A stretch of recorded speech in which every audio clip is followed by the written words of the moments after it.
Good evening, everybody, and welcome to today's presentation. My name is Elizabeth Hahn. I'm Deputy Executive Director of Planning here at StanCog.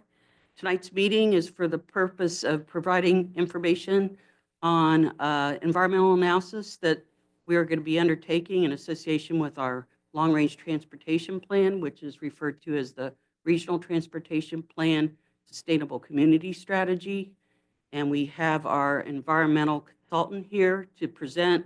He'll be sharing information on the requirements for doing this analysis and also the approach.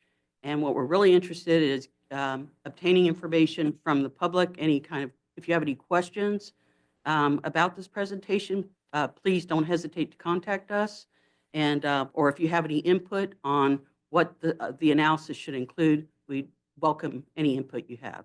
With that, I'm going to go ahead and hand over the mic to Eric Vonberg. He's with Rincon, and he's an environmental lead for this RTP, or Regional Transportation Plan update. Thank you.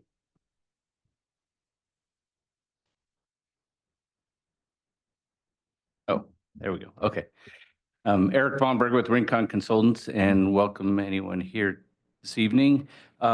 This is what we call our scoping meeting for the in preparation of an environmental impact report. It's a part of the process required under the California Environmental Quality Act, or referred to here as CEQA. We can go to the next slide. So this is our agenda for this evening. We're going to give you an overview of the project, which is the Regional Transportation Plan and Sustainable Community Strategy. And with that, there's an environmental review process. We'll explain what that is, talk about the scope for the environmental impact report to get your input on what you want us to address, and then have time for questions and comments. Next. So the purpose of this meeting, which is the scoping meeting, is to inform the community and concerned agencies about the project. So this is telling you this is what is going to be prepared, that this project is, there's an environmental impact report being prepared for this project, that there's the scope of work that we're presenting today, and we want you to identify any other issues you would like us to address. And then we will also identify other areas for input during the process of CEQA. Next. So here's the project overview. This is called a Regional Transportation Plan, often referred to as an RTP.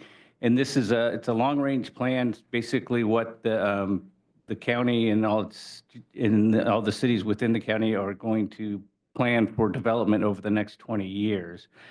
This is to meet the region's transportation goals, looking at all transportation modes, and this will guide your transportation programming documents and plans over this next 20 years. So for this planning horizon, the update is till 2049. And this is required to be updated every 4 years. So if you're around in 2022, you saw what we did then, and we're redoing it now. Next slide. So as part of the Regional Transportation Plan, there's also the aspect called the Sustainable Community Strategy. This was mandated by Senate Bill 375, and it's a way of looking at land uses in its interaction with transportation planning to reduce greenhouse gas emissions. So we look at various land use planning scenarios to see how we can reduce greenhouse gas emissions through reduction of vehicle miles traveled, utilizing transit and other active transportation projects. So, alternative development patterns to try to reduce greenhouse gas emissions. So that's another part of those two aspects of the project that we're going to study in the environmental impact report. Next slide. So now we come to what we call the California Environmental Quality Act. So CEQA, the purpose of CEQA is aims to inform the public and disclose potential environmental impacts. It does not recommend approval or denial of the project, but it's an information document that's provided to decision makers and the public to make an informed decision on the project. The Stanislaus Council of Governments Policy Board needs to consider this information in the EIR and certify the environmental impact report before then making any approvals of the regional transportation plan and sustainable community strategy. Next slide. Again, seek a purpose is so we want to disclose significant environmental effects of the proposed actions. We look at alternatives for ways to avoid those environmental impacts, including mitigation measures to reduce specific identified impacts. Say we look at alternatives to that proposed actions, and that it's a way for the public to participate in the project. Next. So with this project, it's what we call a programmatic EIR. So the regional transportation plan in the SES are not specifically building anything in the project. They're identifying potential projects that could be built. So we're looking at that whole aspect in a programmatic way, kind of looking at, we often refer to it like the 30,000-foot level of what those potential impacts are. And we use a baseline for modeling and analysis will be established at this time. So it's the baseline for this project is 2025, since that's when we release the notice of preparation for this project. So, we will do our best to look at what are the potential impacts of these projects with the information we have to date and ways to reduce those impacts or mitigate those impacts. Next. So this gives you the outline of what the CEQA environmental review process is. So we're at the point here where we've circulated the notice of preparation, and that includes a 30-day public comment period. So that's where we're at right now. And then, and as part of that comment period is we're having this scoping meeting here today to gain inputs from you. So we have till the end of the comment period to submit that information. Then once we get that information, that is included in the environmental impact report, and it becomes part of our analysis. At that point, then we'll file a notice of completion, which also starts the environmental review period for the EIR, and that'll be a 45-day public review period where we'll get comments on that draft EIR.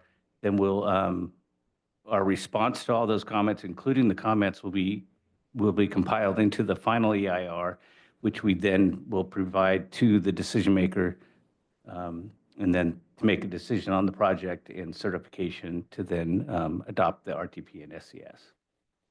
Next slide.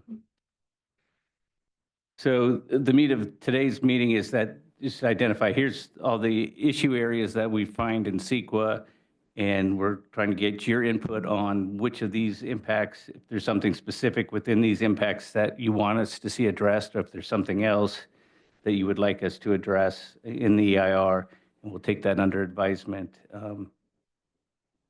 Any of those issues that you deem that we should be studying in this EIR. We can go to the next slide. So this gives you an idea of when we're doing our analysis in the EIR, that we study different alternatives to the project. So what will happen during this process is that there'll be the regional transportation plan, the list of projects that will be identified as the project, at that list, plus in looking at analysis of different sustainable community strategies, we'll select the preferred sustainable community strategy, which will be the project we identify and study in this document. And then we'll take those different options in looking at different alternatives that would reduce potentially identified impacts to address, to see if we can find ways to, alternatives to the project to reduce impacts. And that's what you're seeing here, where we did, this was our 2022 analysis, where like, if you take aesthetics, alternative A is a no project, which means we would have just kept going with the 2018 RTP. There would be about the same impacts with aesthetics. Our alternative we looked at would have less impacts on aesthetics, more impacts on, alternative C would have more impacts and about the same with alternative D, first scenario, plus neighborhood infill. So you'll see this similar analysis in this year's document. Next slide. Again, this just shows you again some of the other identified the issue areas here and what we look at for the when we look at alternatives. So here's the projected schedules that we've released the notice of preparation. So we're initiated that 30-day review period. So May 15th is the last day to submit comments on the environmental impact report scope. Then come January, February of 2026, we'll be releasing the draft environmental impact report. And that comes with a 45-day public review period in which we will expect comments. So we'll provide you those exact dates at that time of the release of the draft environmental impact report, where then you can submit comments to us that we'll address. And then in the final environmental impact report that we're hoping to have approved by spring of 2026. Thanks. So we welcome your comments.